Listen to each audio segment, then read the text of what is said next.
Irmãos e irmãs, vamos fazer uma oração antes de iniciarmos esse tempo com a palavra. Pai, no nome de Jesus, o teu amado e precioso Filho, é neste santo nome que mais uma vez nós os reunimos aqui para congregar em teu santo nome, Senhor, em torno de ti e em torno da tua santa palavra. Pedimos a ti, Senhor, venha de maneira muito especial manifestar a tua doce e santa presença aqui entre nós. Nós estamos reunidos unicamente debaixo do teu nome. Não há nome que se compare ao teu grande nome. Não há nome que esteja acima do teu nome. Este nome é um nome coroado de glória. Se hoje nós podemos estar aqui e te adorar, e dizer que nós somos livres, dizer que os grilhões do pecado já não nos prendem mais, é porque o Senhor venceu o pecado. Se hoje, Senhor, a nossa esperança não está neste mundo, este mundo, ele não tem nenhum direito em nós, é porque o Senhor venceu o mundo. Senhor, se nós podemos neste mundo viver a vida em Ti, e saber que Satanás não tem nenhum domínio mais sobre as nossas vidas, não tem mais nenhum direito sobre as nossas vidas, é porque o Senhor venceu a Satanás. Então nós queremos nos alegrar nesta noite, porque o Senhor é a glória da nossa vitória. E Senhor, nós temos este prazer em reunir nesta noite aqui neste lugar. Tu és o nosso Senhor. Tu és aquele que era, Tu és aquele que é, e Tu és aquele que há de vir. Então vem nos ajudar pelo Teu Espírito Santo neste lugar. Este Espírito que tem nos habitado, que Ele nos ajude nesta noite a receber a Tua palavra. Que Ele verdadeiramente transmita a Tua palavra. E que Ele nos leve a tocar a realidade da Tua mesa nesta noite, mais uma vez. Em nome de Jesus. Amém. Amados irmãos e irmãs, graças ao Senhor por esse momento tão doce, esse momento tão especial, que nós temos o privilégio de estarmos aqui reunidos. Mais uma vez, por causa desta santa mesa que o Senhor nos dá, porque nós temos esse direito em Cristo Jesus, de partir esse pão, de beber este cálice e de nos alegrar diante do Senhor, porque o nosso Senhor Jesus, Ele venceu por nós. Eu estou compartilhando com os irmãos aqui nessa reunião da mesa sobre Isaías 53. Então, por favor, vamos hoje entrar nos primeiros textos deste glorioso capítulo. Na palavra passada, eu estive considerando o contexto que forma toda a base doutrinária e expositiva deste capítulo. É muito importante você saber isto. O capítulo 53 do livro de Isaías tem uma base muito especial. São os versículos 13 e 14. Algo que nós não podemos deixar escapar. Se você quer entender o capítulo 53 do livro de Isaías, é fundamental que você compreenda especialmente esses dois versículos anteriores aqui, o 13 e o 14, porque eles formam toda a base doutrinária deste capítulo 53. A gente já estudou um pouco sobre esses versículos, mas hoje eu gostaria de ler com vocês pelo menos até o versículo 4, Isaías 53, versículos 1 a 4. Quem deu crédito à nossa mensagem? E a quem se revelou o braço do Senhor? Cresceu como um broto, como a raiz, pode estar assim na sua Bíblia, diante dele, e como raiz de uma terra seca, não havia aparência nele, nem formosura, para que olhássemos para Ele, nem atrativo que nos deleitássemos dele. Era desprezado, rejeitado entre os homens, varão de dores e experimentado no sofrimento, como um diante de quem se esconde o rosto. Era desprezado e não o estimávamos, ou não fizemos caso dele. Certamente ele levou todas as nossas enfermidades e suportou todas as nossas dores, e nós o tivemos por afligido, castigado, ferido de Deus e abatido. Estes são os textos que eu quero meditar com vocês antes que nós possamos partir este pão, beber este cálice. Este é um dos capítulos mais gloriosos de toda a Bíblia, até porque este capítulo ele vai nos falar de maneira tão gloriosa, com tantas riquezas de detalhes, acerca da morte do nosso Salvador. Eu e você podemos estar aqui sem tomarmos o mínimo de consciência do que representou para Deus, do que representou para o próprio Senhor ter ido até aquela cruz. O grande problema, irmãos, não é que esta cruz talvez esteja 2000 anos distante de nós em termos de história. O grande problema é nós perdermos a realidade da cruz da nossa vida cristã. Se nós perdemos a visão da cruz, se nós perdemos a realidade da cruz, se nós perdemos o verdadeiro sentido daquilo que é a cruz no coração de Deus, por mais que ela esteja distante de nós, há 2000 anos atrás, ela ainda continua presente nos seus efeitos, no seu poder, na sua realidade. Aquilo que o nosso Senhor teve que suportar por nós, aquilo que Ele passou por nós, é algo que precisa capturar sempre o nosso coração, porque quando nós estamos reunidos como igreja do Senhor, e quando eu digo reunidos como igreja do Senhor, como povo do Senhor, não reunidos para poder buscar a nossa satisfação, porque hoje culto tem se tornado um sinônimo disso, satisfação pessoal. As pessoas vão às reuniões da igreja em busca de algo para elas. Elas vão na reunião da igreja tendo como vista elas mesmas. Mas o povo de Deus deve ter uma consciência de que se eles reúnem, não é por causa deles. Esse tipo de evangelho barato, antropocêntrico, ele é satânico, ele é maligno. O povo de Deus precisa voltar às suas raízes. E precisamos reunir em torno da pessoa do Senhor, em torno da sua obra, aquilo que Ele fez e aquilo que Ele é o que deve cativar a nossa mente, o nosso coração, as nossas emoções. Tudo em nós deve ser cativado pelo nosso Senhor. Então, meus irmãos, o verdadeiro culto é este, a verdadeira adoração é esta, adoração na qual o Senhor Jesus se encontra no centro. Adoração na qual o nosso Senhor Jesus, Ele está exaltado, Ele é glorificado. Estão vendo, irmãos? Este deve ser o motivo de nós estarmos aqui. Esta alegria com que nós acabamos de cantar, esses aplausos que nós acabamos de dar, não é para tornar essa reunião alegre, não é porque essa reunião tem que ter isto, é porque o nosso Senhor deve receber isto. É porque Ele tem que estar satisfeito entre nós. É a satisfação dEle, é o prazer dEle, a alegria dEle que nós buscamos quando nós nos reunimos. E este louvor não deve ser uma ação, deve ser uma reação. Entende, irmãos? Louvor na Bíblia, ele é congregacional.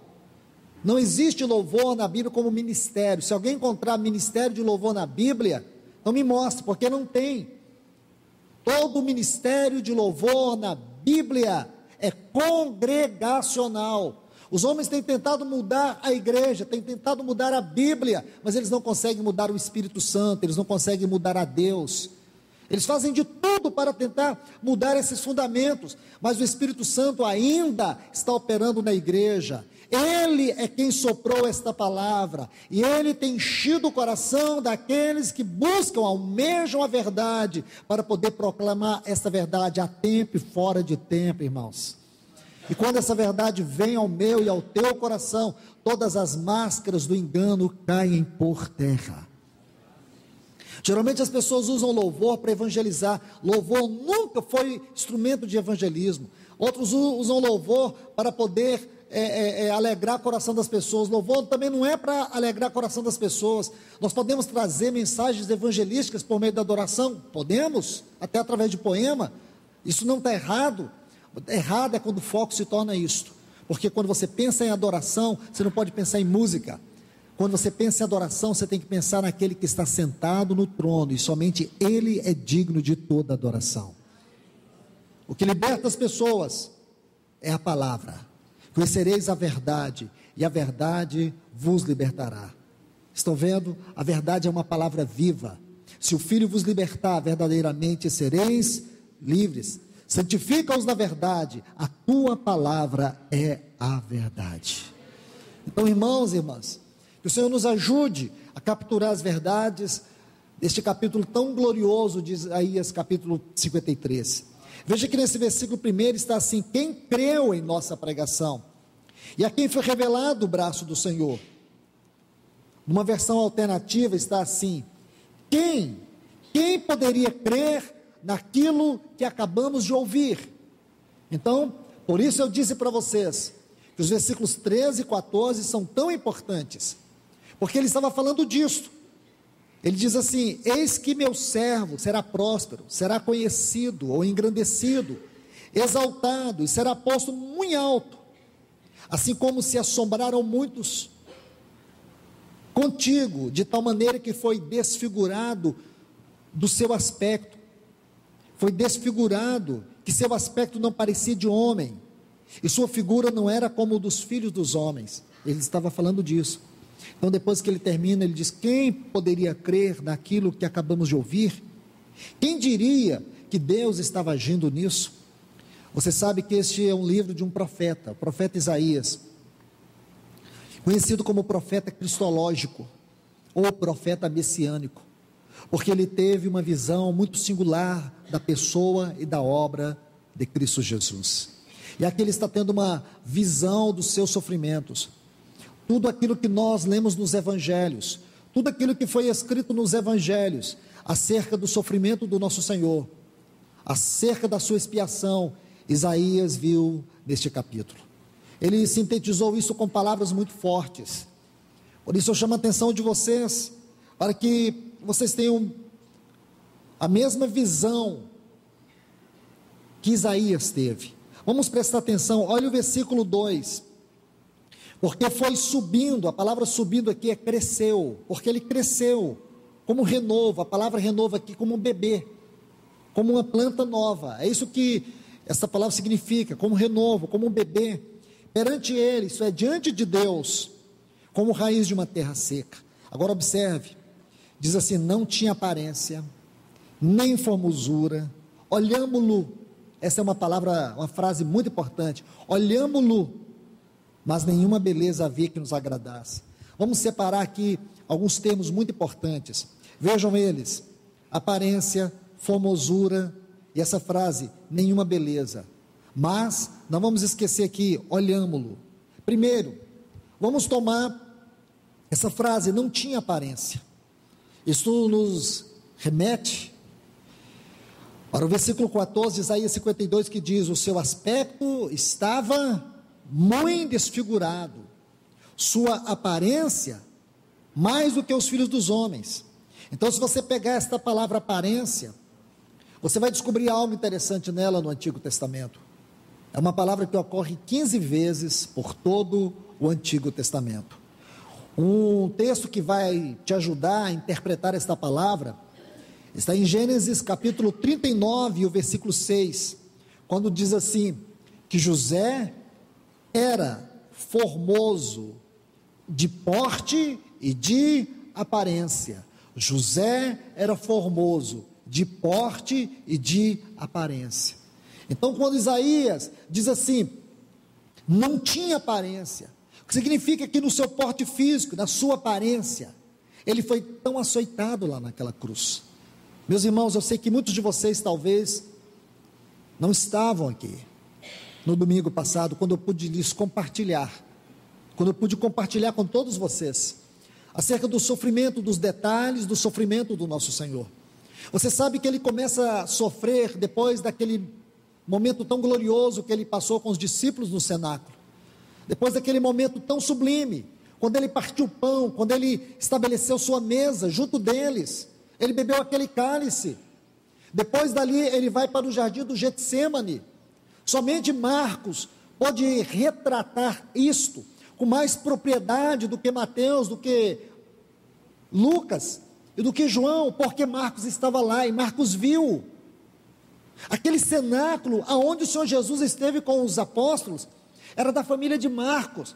Marcos estava ali curioso, vendo tudo aquilo. Um outro detalhe, irmãos, quando você estuda sobre a vida de Marcos, você descobre que Marcos, ele andou com Pedro, ele foi muito influenciado pela vida de Pedro. Então, muito daquilo que Marcos escreve está baseado também no que Pedro vivenciou, no que Pedro viu.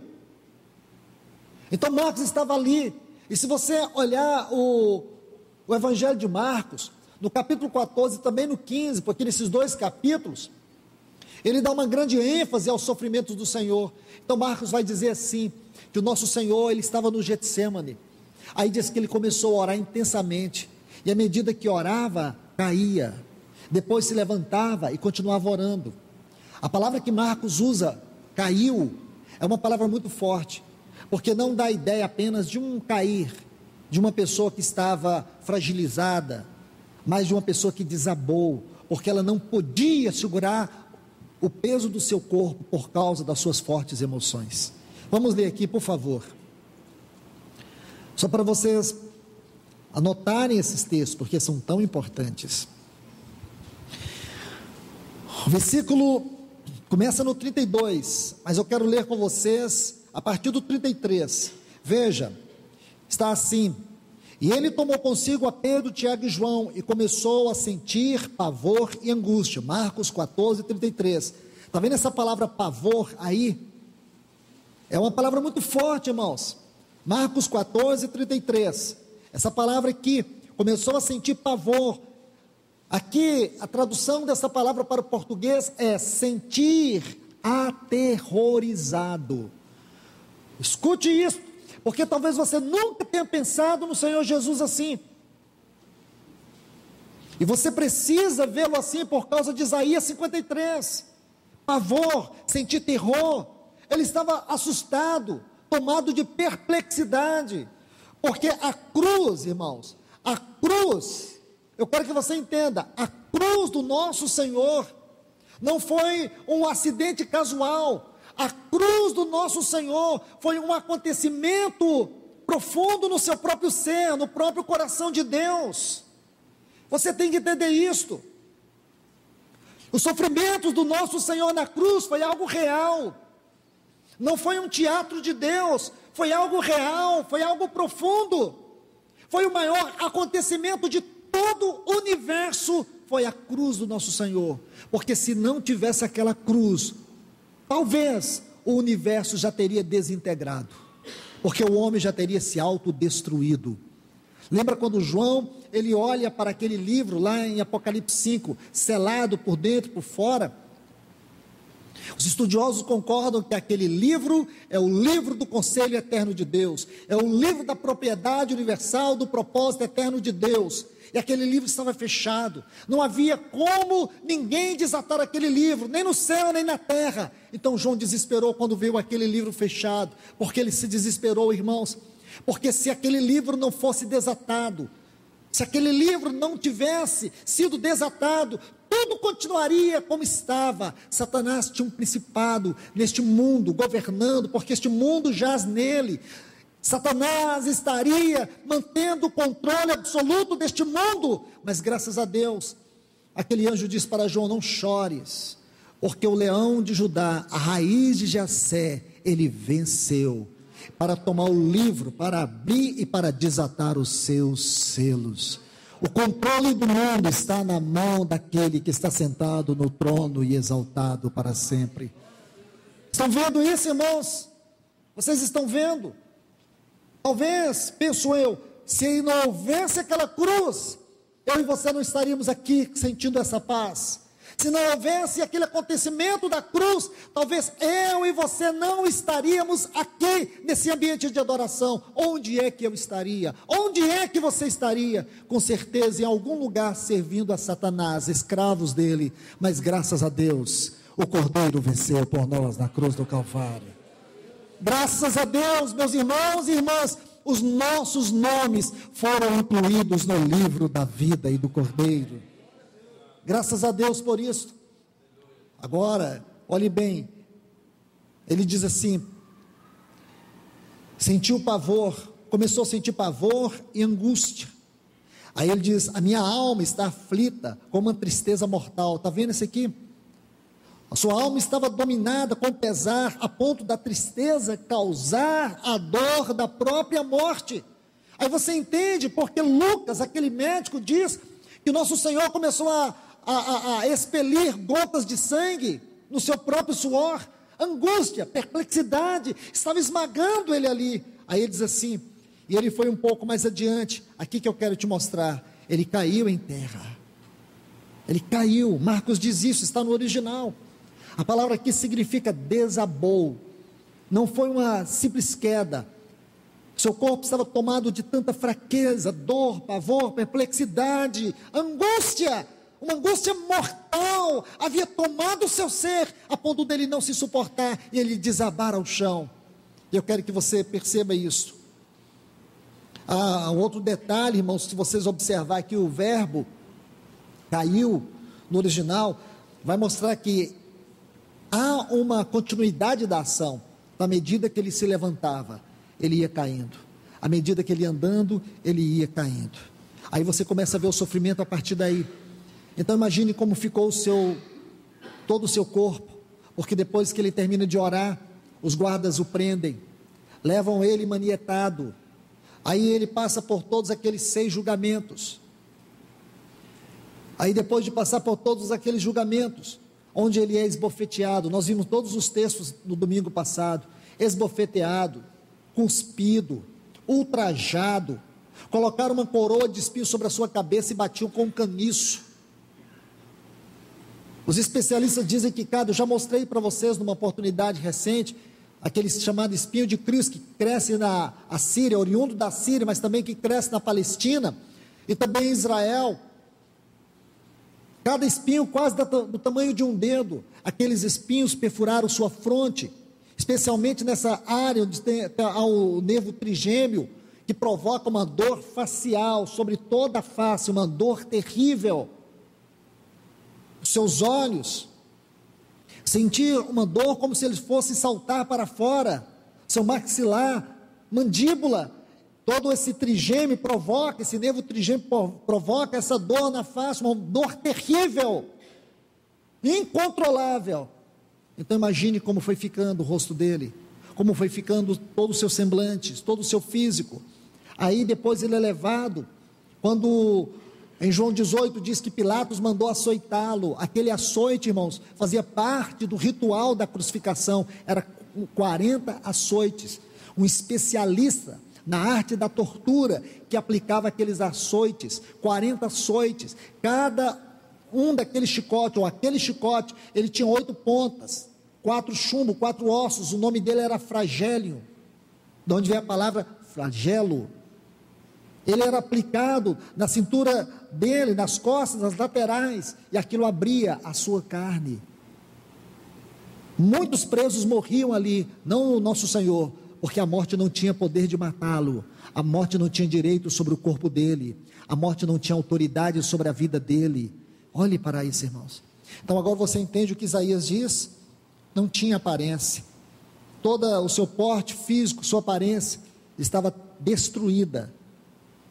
Aí diz, nem formosura. Sabe essa palavra formosura, irmãos? Preste atenção nela.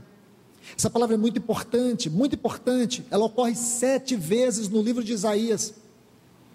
O sentido desta palavra é ornamento, esplendor, honra, majestade e glória. E se você observar dessas 7 vezes que ocorre esta palavra aqui no livro de Isaías, a maior ênfase é glória. Então diz assim, não tinha aparência, ele estava totalmente fisicamente desfigurado, porém, eles não viam nem glória nele. Como glória, irmãos? Quem era capaz de imaginar que aquele homem que estava ali, sendo chicoteado, cuspido, ultrajado, blasfemado, poderia ser o Senhor da glória? Quem ousaria dizer que aquele homem que estava despido, embora eles colocaram nele uma veste de púrpura, ajoelharam diante dele e adoravam a ele, dizendo, salve-nos rei dos judeus, mas ele não tinha glória. Aí você começa a entender o que Paulo diz em Filipenses 2, que ele sendo Deus, ele não usurpou o fato de ser Deus, antes a si mesmo se entregou, se esvaziou, ele se esvaziou. Mas este esvaziamento não significa que ele perdeu sua deidade. Isso aqui é importante, irmãos. A palavra aqui é kenosis, no original. Ele não perdeu sua deidade. Quando você pensa, ele não perdeu sua deidade, não. Então ele não perdeu sua glória, não perdeu sua glória. Mas quem olhava para ele não via glória. Agora imagine os anjos olhando para ele, vendo toda a glória dele. Pense nisso, irmãos. Imagine todos os céus, todas as miríades angelicais, olhando para ele e vendo que ele é o Senhor da glória. Ele era a glória do Pai. Ele é a glória de toda a criação do Pai. Ele é a razão de toda a criação. O mundo estava sendo sustentado pela palavra do seu poder ainda. Imagine ele, irmãos. Ele não usurpou o fato de ser Deus. Ele não ousou usar os seus direitos. Lembra quando ele diz assim, quando Pedro corta a orelha de Malco, aí ele diz assim, Pedro, se eu quisesse, eu ordenaria 12 legiões de anjos para pelejar por mim. Sabe o que significa isso? 86 mil anjos para poder pelejar por ele. Um só era suficiente para devastar o mundo. Um anjo. Imagine, irmãos. Eu não sei o que isso representa, mas o que significa 86 mil anjos? Ele fala para Pedro, lá em Mateus. Pense nisso. Quem é esse Senhor, irmãos, que estava ali? Esvaziou-se da sua glória. A si mesmo se esvaziou, a si mesmo se humilhou, sendo obediente até a morte, e morte de cruz. Oh, irmãos, quando a gente pensa tudo isso que ele passou por nós, a vontade que a gente tem é de começar todo o culto de novo, dizer, Senhor, temos que cantar mais a Ele, temos que adorar mais a Ele, temos que falar o nome dEle como a coisa mais doce, mais sublime, como a coisa mais gostosa que existe no nosso coração e na nossa mente, o nome do nosso Senhor, aquele que foi sempre amado e eternamente amado, o Filho de Deus. Ele se despiu da sua glória por você, foi por você que Ele fez isso, não foi por anjos, foi por você que Ele fez isso. Oh, irmãos e irmãs, abramos os nossos ouvidos para isso. Foi por mim que Ele fez isso, que Ele se esvaziou de tal maneira, que Ele se entregou de tal maneira, que Ele se humilhou de tal maneira.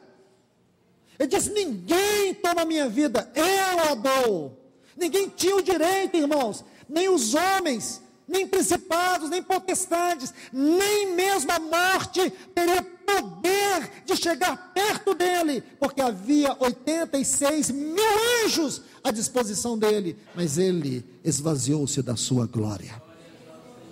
É como se ele pegasse todas as suas insígnias de glória eterna e colocasse de lado, mas ele não perdeu a essência de ser o Deus Todo-Poderoso, o Criador dos céus e da terra.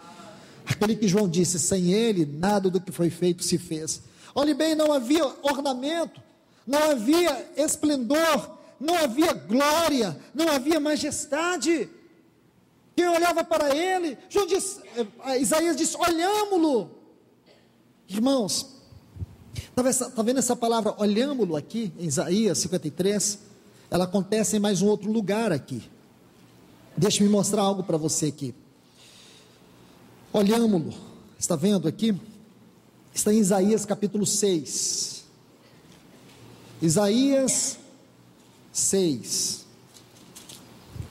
Está assim: no ano em que morreu o rei Uzias. Está vendo essa frase? Eu vi. Está vendo aqui Isaías 6:1? Eu vi o Senhor assentado sobre um trono alto e sublime, e a orla do seu manto enchia todo o templo. Eu vi. Quem foi que Isaías viu? Ele viu Deus? Claro que ele não viu Deus. Quem ele viu? Ele viu o Senhor Jesus. Como que eu sei disso? Simples, vem comigo aqui no capítulo 12 do Evangelho de João.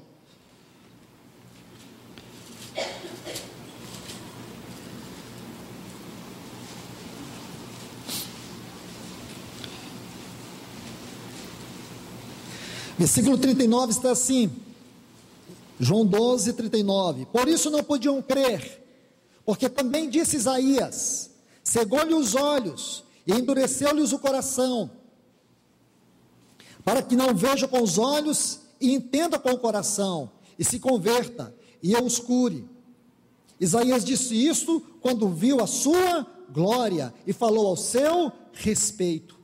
Bom, Isaías viu a sua glória, aqui está falando de quem? João está falando de Cristo, viu a sua glória. Quando foi que Isaías viu a sua glória? Do texto que eu acabei de mostrar para vocês. Como que nós sabemos? Irmãos, olhe aqui, por favor. Volte agora a Isaías, coloque esses textos juntos.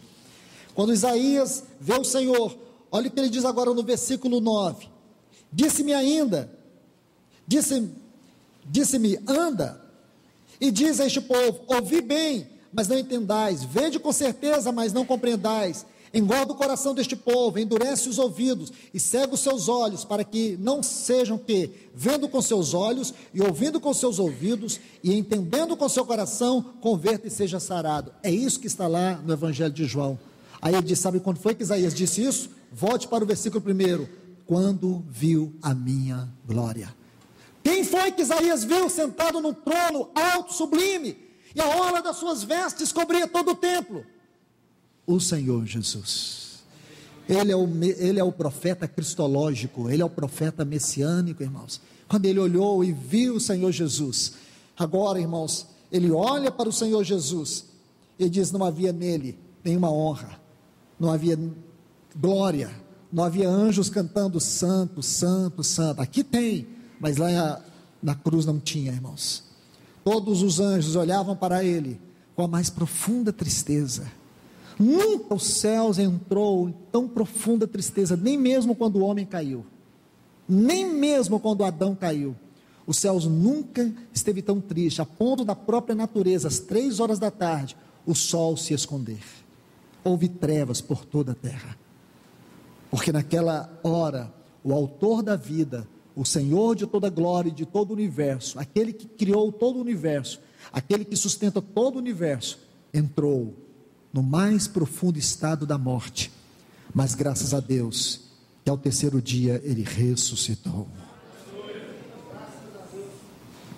Aí diz assim, irmãos, olhámo-lo,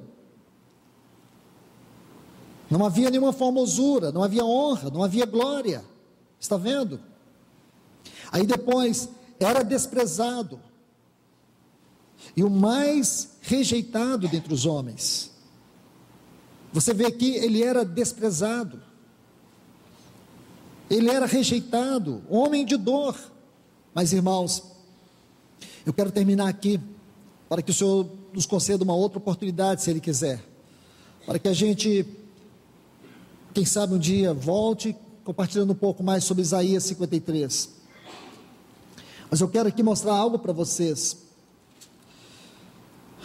no livro de Cantares, por favor, irmãos, porque eu creio que é essa visão de Cantares, o livro de Cantares é um dos livros mais singulares da Bíblia, no tocante à visão da glória do nosso Senhor, e da sua afeição pela igreja. Neste livro, você encontra a igreja numa descrição muito elevada. Cristo e a igreja são descritos nesse livro de uma maneira muito especial. Então, eu quero terminar esta parte aqui por hoje, para que a gente possa partir o pão. Quando ele diz: porque foi subindo como renovo perante ele, como raiz de uma terra seca, não tinha aparência, nem formosura. Olhámo-lo, mas nenhuma beleza havia que nos agradasse. Agora, irmãos, vamos ver como o Senhor Jesus deve ser visto por nós. Como ele vai ser visto por nós lá na eternidade. Como que nós vamos estar diante dele. O que nós vamos contemplar dele naquela eternidade. O lindo do livro de Cantares é que ele nos mostra isso. Se você observar o contexto, deixa eu só contar um pouco do contexto, depois eu leio para vocês. O contexto é que essa amada, ela dormiu. Embora o seu coração estivesse acordado pelo noivo, ele foi até ela, mas ela não abriu a porta. Ele meteu a mão pela fresta da porta, mas ela não abriu, ela não quis abrir, porque ela já tinha tirado as suas sandálias. Ela estava repousando na sua cama, mas o seu amado foi. E quando o amado foi, ela entrou num profundo desespero. E quando ela foi até o seu amado, ele tinha saído. E ela saiu pelas ruas atrás do seu amado, e não o encontrou. Ela encontrou os guardas, e os guardas bateram nela, machucaram ela. Aí ela encontrou as filhas de Jerusalém. Então esses textos que eu vou ler para vocês, é o que ela vai falar do seu amado para as filhas de Jerusalém. Ela vai dizer assim: olha, se vocês encontrarem o meu amado, diga para ele que o meu coração está doente de amor. Aí elas perguntam: como é o seu amado? Aí ele vai dizer assim: o que é teu amado mais do que outro amado? Aí ela vai dizer: ó, tu, a mais formosa de todas as mulheres, que é teu amado mais do que outro amado, que assim nos pede. Ele diz: meu amado é branco e rosado, distingue-se entre 10.000, sua cabeça é de ouro puro, seus cabelos são cachos de palmeiras, negros como corvo, seus olhos como pombas, junto ao ribeiro das águas, que se levantam com leite e a perfeição colocados. Seus rostos, porque ele tem 4 faces, né? João mostra um lado, Mateus mostra um lado, Marcos mostra outro, Lucas mostra outro, e por fim João mostra outro. As 4 faces do mesmo Salvador.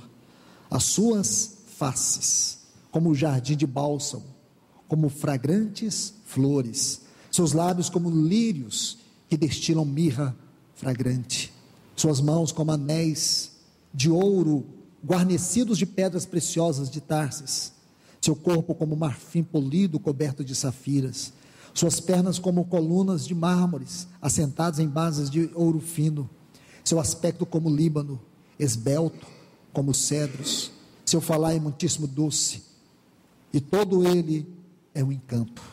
Tal é meu amado, tal é o meu amado, ó donzelas de Jerusalém. Lindo, não é, irmãos? Porque você olha para esses textos aqui, agora você olha para Isaías.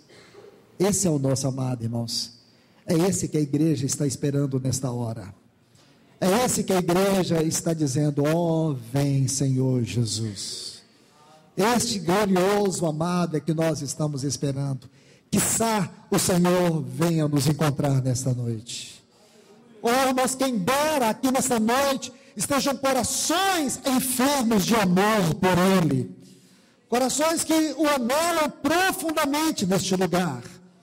Que Deus nos abençoe, irmãos.